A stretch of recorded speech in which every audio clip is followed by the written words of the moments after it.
Penambahan kasus diabetes pada anak mencatatkan kekhawatiran apakah masih adanya minim proteksi terhadap konsumsi makanan dan minuman manis untuk anak atau ini perkara edukasi. Kami bahas bersama dengan Aman Bakti Pulungan, Executive Director of International Pediatric Association, serta Diah Satyani Saminarsi, Founder dan CEO CISDI, Center of Indonesia Strategic Development Initiative. Selamat malam Dr. Aman, Mbak Diah. Malam Mbak, malam Bu Diah, wah ini sahabat saya nih. Baik, saya ke Dr. Aman terlebih dahulu. Dr. Aman, kalau melihat data pasien anak diabetes, pertumbuhannya eksponensial, 70 kali lipatnya. Kenapa akhirnya betul. angka ini meledak? Sejauh ini datanya seperti apa? Gejala awal apa yang kemudian ditemukan? Sebetulnya ini data registri ya. Jadi data registri dan data prevalensi. Dan ini sebetulnya masih puncak gunung es. Jadi kita kalau melihat data ini, baru data-data yang dilaporkan dari registri dokter-dokter endokrin anak di 17 provinsi, ada 53 orang sekitar dengan selo juga. Nah ini memang meningkat sekali.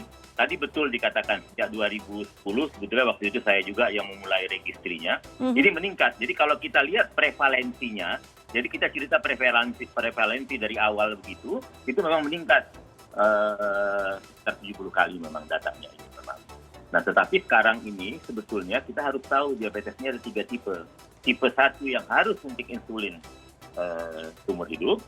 Tipe 2 ini yang terhadap lifestyle. Tadi Ketua PPIDAI mengatakan, terus tadi Dr. Faizi juga mengatakan, ini harus dicegah. Konsumsi gula, lifestyle dan lain-lain. Dan ada tipe lain-lain juga termasuk diabetes pada bayi. Jadi semuanya ini sebetulnya membuat data ini meningkat. Dan pada saat pandemi, ketiga tipe diabetes ini juga meningkat. Oke, kalau Dr. Aman tadi mengatakan ini puncak gunung es gitu ya, kita belum lihat berarti bagaimana realitas sebetulnya angka ini mungkin bisa lebih tinggi lagi. Tapi melihat tadi di tipe pertama, ada anak yang harus mendapatkan insulin seumur hidupnya. Bagaimana kemudian pengobatannya? Apakah pemerintah memberikan fasilitas yang memungkinkan begitu, yang gratis kalau bisa dibilang untuk para pasien anak ini? Secara program, quote unquote, ini sudah masuk JKN. Ya. Tetapi masalahnya, apakah di seluruh daerah ini dapat, itu soal belakangan. Terus yang kedua, mereka ini tidak bisa hanya suntik insulin saja. Suntik insulin ini bisa minimal 2 kali, bisa 5-6 kali per hari. Jarumnya kan mesti diganti. Jarumnya ini belum ditanggung. Ketika mereka suntik insulin, mereka harus cek gula darah dengan stripnya. Stripnya ini belum ditanggung. Nah, jadi hal yang seperti ini kita belum ditanggung keseluruhan. Dan untuk memastikan DM tipe 1 ini atau tipe 2 atau tipe lain-lain, kita perlu periksa namanya C-peptide atau proinsulin. Ini juga belum ditanggung. Nah, jadi kalau katanya ditanggung, oke memang ditanggung. Karena memang lebih banyak difokuskan terhadap DM dewasa. Tetapi kalau untuk anak, keseluruhannya belumlah kita lakukan best practice yang ada buat anak Indonesia. Oke, saya ke Bu Diah sekarang. Bu Diah, kita melihat CISDI setuju dengan ada wacana sebelumnya sempat ramai diperbincangkan juga di lini masa isu mengenai penerapan cukai terhadap minuman berpemanis. CISDI setuju dengan hal ini, tapi seberapa efektif kemudian hal ini nantinya jika diterapkan bisa meminimalisir angka ketergantungan terhadap pemanis dan juga meminimalisir angka pasien diabetes terhadap anak? Baik, mungkin saya harus mulai dengan bilang bahwa cukai itu adalah salah satu policy tool, adalah salah satu alat yang bisa dipakai untuk mengenforce sebuah kebijakan. Dan itu dipakai kemudian dana cukainya dipakai untuk kesehatan kembali kalau memang itu datang dari sebuah produk yang membahayakan kesehatan populasi. Itu satu, jadi tidak bisa hanya cukai, tetap harus dilakukan berbarengan dengan edukasi masyarakat. Tadi kita lihat bahwa masyarakat juga orang tua belum tahu bahwa minuman berpemanis itu bisa menyebabkan diabetes pada anaknya. Ini kalau tadi mungkin DM tipe 2 ya, Prof. kalau itu meningkatkan risiko DM tipe 1 gitu kepada anak. Kalau orang tuanya punya kebiasaan yang sama dan kemudian mendevelop DM tipe 2, berarti anaknya punya 30% tadi kemungkinan untuk mendapatkan DM tipe 1 gitu. Kalau nggak salah saya menangkapnya tadi begitu. Jadi faktor risiko itu yang harus diminimalisir, dan bagaimana caranya meminimalisir faktor risiko tersebut adalah dengan edukasi kesehatan populasi. Tetapi seperti tadi Dr. Aman menyampaikan soal jarum suntik, untuk memberikan edukasi kesehatan masyarakat juga membutuhkan anggaran, juga membutuhkan biaya yang tidak sedikit, dan edukasi ini untuk seluruh populasi yang jumlah kaum mudanya meningkat, jumlah orang tuanya, orang muda yang menjadi orang tua juga meningkat. Jadi itu sangat dibutuhkan cukai tersebut.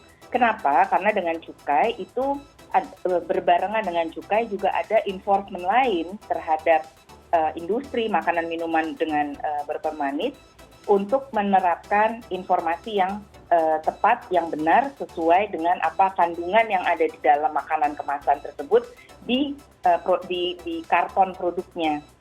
Jadi ini ada enforcement yang harus dilakukan. Jadi kalau pertanyaannya apakah hanya cukai saja cukup, harusnya cukai ada, edukasi tetap ada, dan itu semuanya dananya bisa diambil atau digunakan dana dari cukai tersebut gitu. Harus berjalan beriringan. Lantas edukasi dan juga kampanye makan dan minum sehat, Bu Diah, apakah selama ini belum teraplikasikan dengan baik? Apa yang seharusnya dilakukan oleh pemerintah supaya ini bisa menyerap anggaran dengan baik dan juga bisa diaplikasikan oleh masyarakat, utamanya untuk orang tua, para anak, dengan lebih baik?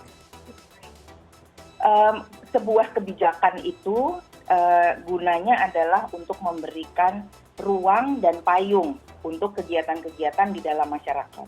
Jadi kalau kebijakan tersebut dilaksanakan atau dikeluarkan, maka itu akan dari pemerintah pusat ke pemerintah daerah, itu akan membuat atau menciptakan, membangun sebuah space di mana gerakan-gerakan masyarakat bisa berjalan. Edukasi ini tidak bisa hanya dilakukan oleh pemerintah, tetapi juga harus dilakukan oleh semua pihak. Kita selalu harus ingat bahwa ada whole of government approach dan ada whole of society approach. Jadi kedua pihak ini memang harus berjalan bersamaan. Tetapi apabila kebijakan atau regulasi tersebut tidak ada dan tidak pernah ditempatkan, maka ruang-ruang yang bisa dipakai oleh edukasi masyarakat itu menjadi makin sempit dan makin sporadis. Dalam kondisi seperti sekarang, di mana tadi udah ada di 17 provinsi dan lain sebagainya ditemukan, dan mungkin itu menjadi puncak gunung es, maka kebijakan ini diperlukan untuk menciptakan atau membangun ruang untuk gerakan-gerakan edukasi di dalam masyarakat hingga ke tingkat komunitas. Diperlukan kebijakan itu. Apabila tidak, itu hanya menjadi gerakan-gerakan sporadis, edukasi-edukasi yang juga dengan anggaran terbatas dan tidak bisa sustainable. Itu gunanya harus ada kebijakan.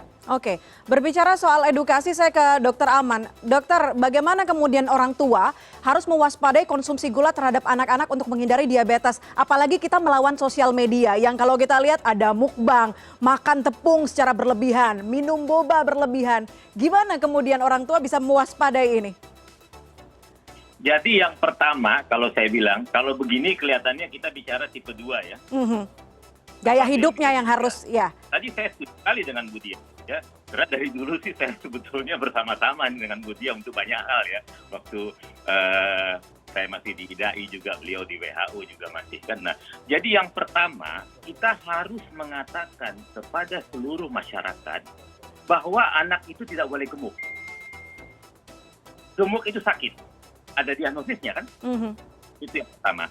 Yang kedua adalah lingkungannya, lingkungan dari rumah dan juga lingkungan di sekolah. Nah, yang ketiga tadi ini Bu Diah sudah mengatakan, kita ada rekomendasi dari WHO atau anjuran WHO, anak di bawah 4 tahun zero gula sama sekali. Yang misalnya umur 4 sampai 6 tahun berapa gram harusnya gula. Di atas ini berapa gram harusnya gula.